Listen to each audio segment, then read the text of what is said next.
దేవుని పరిశుద్ధ నామముకు మహిమ కలుగునుగాక. ఆమెన్. ఈ క్రీస్తు పరిచర్య అనేటువంటి ఈ యూట్యూబ్ మాధ్యమము నుండి వెలువడుతున్న అనుదిన దేవుని వాగ్దానాన్ని వింటున్నటువంటి క్రీస్తు పరిచర్య అనుచరులకును విశ్వాసులకును యావత్ ప్రపంచానికి ఈ దినపు నా శుభాభివందనాలు తెలియజేస్తుంటున్నాను. ప్రభు కృప మనకందరికీ తోడయుండునుగాక. ఆమెన్. ప్రియ దేవుని సంగమా, దేవుని చేత ఏర్పరచబడినటువంటి దేవుని బిడ్డలారా, మీరు ఏ దేవుని నమ్ముకొని ఆరాధిస్తున్నారో, ఏ దేవుడైతే మమ్మల్ని కష్టాల నుండి బయటకు తీసుకుని వచ్చి మా కుటుంబాల్ని మమ్మల్ని ఆశీర్వదిస్తాడో అనేటువంటి నిశ్చయత కలిగి ప్రభు వైపు చూస్తూ ముందు కొనసాగిపోతున్నారో, ఆ మన తండ్రియు మన దేవుడైనటువంటి యేసుక్రీస్తు ప్రభు వారు ఖచ్చితంగా ఆ పరిస్థితులన్నిటి నుండి మనల్ని విడిపించి మనల్ని గొప్పవారిగా చేసి నడిపించి భద్రపరిచి కాపాడునుగాక. మరి నేటి వాక్య ధ్యానాంశం నిమిత్తమై నీవు నమ్ముకునేటువంటి దేవుడు నిన్ను ఖచ్చితంగా తప్పిస్తాడు. ఇది నేను అంటున్నటువంటి మాట కాదు. ప్రవక్త అయినటువంటి యెర్మీయా రాసినటువంటి గ్రంథం 39వ అధ్యాయము 18వ వచనంలో, నీవు నన్ను నమ్ముకొంటివి గనుక నిశ్చయముగా నేను తప్పించేదను, ఇదే యెహోవా వాక్కు. ప్రియ దేవుని బిడ్డలారా, దేవుడు అందిస్తున్నటువంటి వాక్కు ఏంటి అంటే, నువ్వు ఆయనని నమ్ముకొని ఉన్నావు, ఆయన మీద సంపూర్తిగా ఆనుకొని ఉన్నావు, ఆయన మీద ఆధారపడి ఉన్నావు కనుక నీ జీవితంలో ఎదురయ్యేటువంటి సమస్యలు ఏమునూ సరే, నీ జీవితంలో ఎదురయ్యేటువంటి పరిస్థితులు ఏమునూ సరే, వాటన్నిటిలో నుండి నీవు తప్పింపబడతావు. చూడండి, దుష్టుడు కలిగించేటువంటి బాణాలని తిప్పి వాడి మీద కొట్టగలిగేటువంటి ఆత్మీయ స్థితి మనకు ఒకవేళ లేకపోతే, ప్రభు సహాయం ద్వారా వాటి నుండి మనం తప్పింపబడతాం. మనం తప్పింపబడ్డాము అని అంటే అటాక్ అయితే మన మీద జరుగుతుంది, కానీ మనకు హాని అయితే కలగదు. క్రైస్తవులుగా దేవుని అంగీకరించి దేవుని మార్గములలో నడుస్తున్నటువంటి ప్రతి బిడ్డలు కూడా తెలుసుకోవాల్సిన మాట ఏంటి అని అంటే, దేవుణ్ణి మనం అంగీకరించాక అన్ని పూల బాటలే మనకుంటాయి అన్నటువంటి ఆలోచనని మీరు విడిచిపెట్టాలి.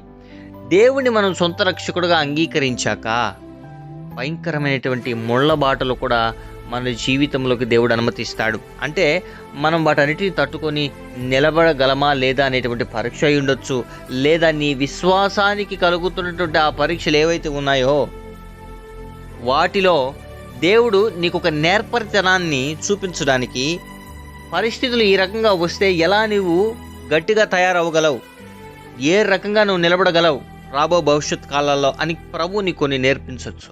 కానీ ఏ పరిస్థితులైనా సరే అటాక్ అయితే కామనేనండి. క్రైస్తవుల మీద దురాత్మ పనిగట్టుకుని మన మీద పనిచేస్తుంటాడు. కాబట్టి వాటి నుండి మనము తప్పింపబడాలి అంటే దేవుని వైపు చూడాలి. ఈరోజు దేవుని వైపు చూస్తున్న ప్రియ సహోదరి సహోదరుడా, నిశ్చయముగా ఆయన నిన్ను తప్పిస్తానని వాగ్దానం చేస్తున్నాడు. నీవు ఆయన నమ్ముకొని ఉన్నావు గనుక, ఆయన మీద ఆధారపడి ఉన్నావు గనుక, ఆయనకే ప్రార్థిస్తున్నావు గనుక, ఆయన్ని తప్పక సేవిస్తూ, ఇదిగో ఏ ప్రత్యామ్నాయ మార్గములున్ననో వాటి వైపు చూడకుండా ఆయననే కీర్తిస్తూ కొనియాడుతున్నావు. కాబట్టి ఖచ్చితంగా దేవుడు నీ పరిస్థితులను మార్చబోతున్నాడు. ప్రియ సహోదరి సహోదరుడా, నలిగిపోయినటువంటి హృదయంతో ఈ వాక్యం వింటున్నావేమో, చదిరిపోయినటువంటి మనసుతో ఈ వాక్యం వింటున్నావేమో, పరిస్థితులు నలిపివేస్తుంటున్నప్పుడు ఏం చేయాలో తోచనటువంటి స్థితిలో ఈ వాక్యాన్ని వింటున్నావేమో, ప్రభు నీతో మాట్లాడుతున్నాడు. పైకి కనిపించినంత సంతోషంగా నీ జీవితం లేదేమో, లోపల దుఃఖము నాటబడి నీ జీవితాన్ని ఓ అయోమయ స్థితిలోకి నెట్టివేసిందేమో. ప్రభు ఈ వాగ్దానాన్ని నీకే ఇస్తున్నాడు.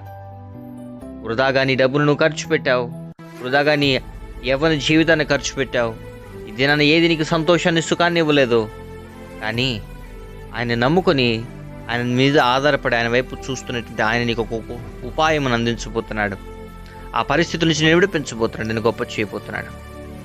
దేవుని మీద ఆధారపడినటువంటి నీవు పడిపోయినను నీకు గాయాలు తగలవు. ఎందుకంటే ఆ పరిస్థితుల నుండి దేవుడిని ఎత్తి పట్టుకుంటాడు. ఆయన మీద ఆధారపడినటువంటి వారిని ఆయన చేయి విడిచేటువంటి దేవుడు కాదు. యెహోవా కొరకు ఎదురు చూచువారు నూతన బలము పొందేదని వాక్యంలో ఏ రకంగా సెలవిచ్చాడో దేవుడు. ఆయన మీద ఆధారపడి ఆయన కోసం ఎదురు చూస్తున్నటువంటి నీ జీవితంలో కూడా నువ్వు నూతనమైన బలం పొందుకొని దేవుని వాగ్దానం నీ జీవితంలో నెరవేరి గొప్ప స్థితిలో ఉండనట్లుగా ప్రభువు నీకు కృపను చూపించి నేను భద్రపరిచి నడిపించి కాపాడునుగాక. ఆమెన్. ప్రార్థన. మహాపరిశుద్ధుడును మహోన్నతుడును సర్వోన్నతుడును నీతి నివాసి అయినటువంటి మా ప్రియ పరలోకపు తండ్రి, నీ ఘనమైన శ్రేష్టమైన నామానికి స్తుతులు స్తోత్రాలు వందనాలు. ఈ క్రీస్తు పరిచర్య అనేటువంటి యూట్యూబ్ మాధ్యమం నుండి వెళ్ళబడుతున్న ఈ అనుదిన దేవుని వాగ్దానాన్ని ఎంతమంది బిడ్డలైతే వింటున్నారో అనేక మందితో షేర్ చేస్తున్నారో, ఈ ఛానల్ని సబ్స్క్రైబ్ చేస్తున్నారో, లైక్ చేస్తున్నారో, బిడ్డలు ఆశీర్వదించి దీవించి కాపాడమని ప్రార్థన చేస్తాం. శారీరకంగాను, ఆధ్యాత్మికంగాను, మానసికంగాను ఆ బిడ్డలే నీవు ఉన్నత స్థితిలోకి నిలిపి నడిపించమని ప్రార్థన చేస్తున్నాం. ఎంతమంది బిడ్డలైతే అనుదిన దేవుని వాగ్దానాన్ని వింటూ వారికి కలిగినటువంటి పరిస్థితుల నిమిత్తమై రోధిస్తూ ప్రార్థన చేస్తున్నారో ఆ పరిస్థితులన్నింటిని విడుదలను అనుగ్రహించమని ప్రార్థన చేస్తున్నాం. ప్రయాణ మార్గంలో బయలుదేరి వెళ్తున్న ప్రతి బిడ్డలకి సురక్షితమైన ప్రయాణ మార్గాన్ని అనుగ్రహించమని ప్రార్థన చేస్తున్నాం. ఎంతమంది బిడ్డలైతే వివాహ దినాలు, జన్మదినాలు, బ్యాప్టిజం డేస్ జరుపుకుంటున్నారో బిడ్డల తలల మీదకి ఆశీర్వాదాల దీవెనలను కుమ్మరించమని ప్రార్థన చేస్తున్నాం. ఈ దిన దేవులతో బిడ్డలు నింపి నడిపించమని ప్రార్థన చేస్తున్నాం. మరి అదే రకంగా ఎంతమంది బిడ్డలైతే నాయన ఈ దిన ఉద్యోగ ప్రయత్నాల్లో ఉన్నారు, బిడ్డలకు ఉద్యోగాన్ని అనుగ్రహించమని ప్రార్థన చేస్తున్నాం. వివాహ సంబంధాలు చూస్తున్నట్లయితే మంచి సంబంధాలు వచ్చి ఘనంగా వివాహాలు జరుగును గాక. వివాహాలయ్యి గర్భఫలాలు లేక బాధపడుతున్న బిడ్డల జీవితాల్లో సంతాన భాగ్యాన్ని అనుగ్రహించమని ప్రార్థన చేస్తున్నాం. ప్రతి బిడ్డల కుటుంబ జీవితాన్ని ఆశీర్వదించి ఆయుధపరిచి ఆయనైనా కుటుంబాన్ని కట్టి నడిపించమని ప్రార్థన చేస్తున్నాం. మరి ఎంతమంది బిడ్డలు ఏ ప్రయత్నాల్లోనూ సఫలీకృతను అనుగ్రహించమని ప్రార్థన చేస్తున్నాం. అయ్యానైనా ఈ దిన దేవులతో ప్రతి బిడ్డల్ని నింపి నడిపించి భద్రపరిచి కాపాడమని స్తుతి, ఘనత, మహిమా ప్రభావాలు నీకే ఆరోపిస్తూ యేసయ్య పరిశుద్ధమైన నామమున ఈ ప్రార్థన విన్నపములు అడిగి పొందుకుని ఉన్నాం మా ప్రియ పరలోకపు తండ్రి. Amen, amen, amen. Praise Lord. May God bless you all.